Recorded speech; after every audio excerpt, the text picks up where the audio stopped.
WWE 2K24 is the latest game in the series of wrestling games from 2K, and for the first few days at least of the game being out, it received rave reviews. People said it's one of the best wrestling games that we've had in years, it's a huge improvement from 2K23, and it's just a great game. 2K has finally hit their stride with these games and have learned their lessons from the disaster known as 2K20. Well, here we are, March 8th, and people's save files have suddenly been deleted, with players losing hours of progress and pretty much having to start over from scratch. It has something to do with the DLC from the Deluxe Edition corrupting the save file, and it's an issue that is mostly affecting users on Steam and PC, although there have been a few Xbox players that have reported the same problem. PlayStation, for some reason, is completely unaffected. So now the game on Steam has overwhelmingly negative reviews with only 23% positive review. People are livid, spending hours on that game and losing everything. Well, in order to even be able to play the game the last 3 days, when it launched on early access on Tuesday, you had to have pre-ordered the deluxe edition of the game, which was like $120. So these are all people who pre-ordered the game, and I'm not going to victim shame, but these are people that should know better. How many years have we had broken games on the 2K series alone? Never mind other games in the gaming industry where the game launches and it's a complete shit show. People still fucking pre-order games. For what reason? Because they want the Cody Rhodes fucking action figure pack or whatever the hell. Like, just, it's so dumb.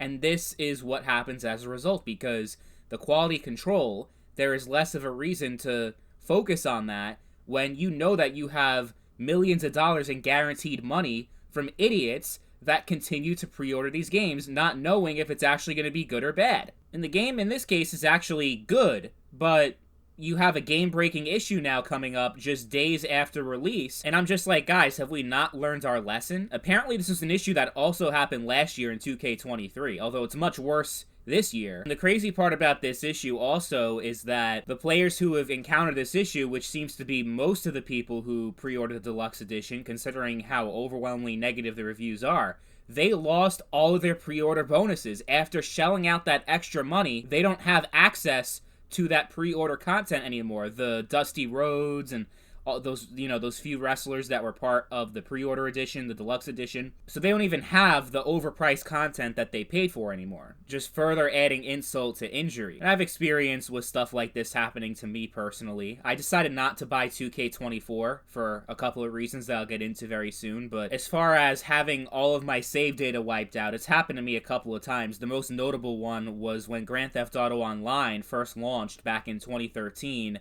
I played the game religiously for like 2 weeks. I reached level, I forget what level it was, but it was a very high level, and my entire character was wiped out from the servers, and I was so upset. I don't know why I didn't just quit right then and there. I was thinking about it, but I was like, yeah, I love this game so much, I'm going to keep playing and just start all over and hope that my shit doesn't get deleted again. But it definitely stuck with me.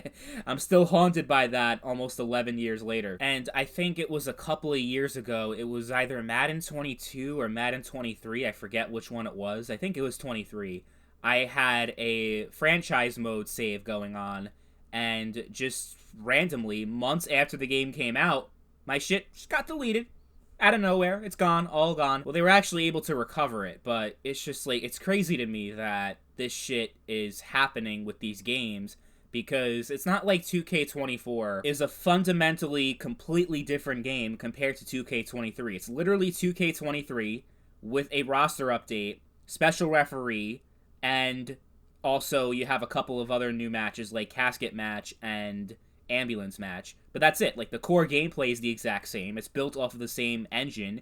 It's pretty much an update of 2K23 rather than a sequel and a brand new game from scratch. It's like, the way sports games are is that they're pretty much incremental updates over time rather than, every year it's a brand new game. Like, it's not really like that. With people's save files getting deleted and shit like that, that is a server side problem rather than the game itself being written off of bad code or something like that. The authenticator for the deluxe edition just got fucked up somehow when it transitioned from early access to public release, and this is why that this issue is coming up now, because today's the day the game officially launches. So the 2K servers have been bad since I was a kid. Going back to the old SmackDown versus Raw days, you would always have a problem where you're in an online match, and just in the middle of it would randomly start buffering and saying, oh, trying to reconnect to the match, and the entire game would stop, and you'd be stuck in a loading screen. Half the time the match would just disconnect anyway. Playing online was a huge pain in the ass. I have a lot of fun memories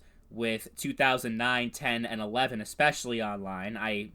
It's some of the most fun I ever had in online gaming. The last fun I ever really had online for a WWE game, though, was 2K14. Ever since then, it's just kind of been meh. Haven't really cared much for it. Doesn't help that on PC, because I transitioned from console to PC a few years ago. Nobody plays. Like, you can never find a match on the PC version of the 2K games for whatever reason. So I'm like, okay, they had to have added crossplay at this point. It's been so many years.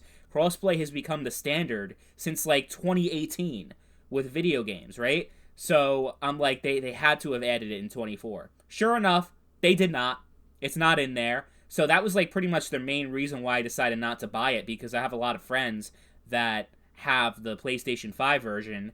I can't play with them, which is like, I don't understand why. They have crossplay in the sense that you have the community creations. It works between all the platforms. So if someone uploads a custom wrestler on the Xbox or a custom arena, you can download it also if you're on PC or PlayStation. But as far as playing online matches, you can't. 2K is stuck in the 2000s between their shitty servers being unstable and broken and not having crossplay. And I also just kind of felt like between 2K22 and 23, I'm like, oh, like, I played this game already before, so I kind of got bored pretty quickly when I first got 2K23, and I figured the same thing would happen with 24. But if they added in crossplay, I definitely would have bought it. So that was the main reason why I skipped it, and I'm glad that I did, considering the problems that the game is going through right now. I was happy that they were still charging $60 for the PC version instead of $70, which is becoming the standard. They're actually still sticking with the $60 price, which I'm like, hell yeah, that's some good pro-consumer shit right there. But then you have shit like this going on, and who knows if people's data is actually going to be recoverable. But let it be a lesson learned for people who jump the gun and constantly pre-order games. Shit like this is inevitably going to happen, and you have to take some personal responsibility when it comes to that, because you're enabling these developers to release half-baked products. And while that main responsibility does go to the publisher to release a game that is in a playable and acceptable state, it also feels like people simply just suffering the consequences from their stupid actions. Stop pre-ordering games.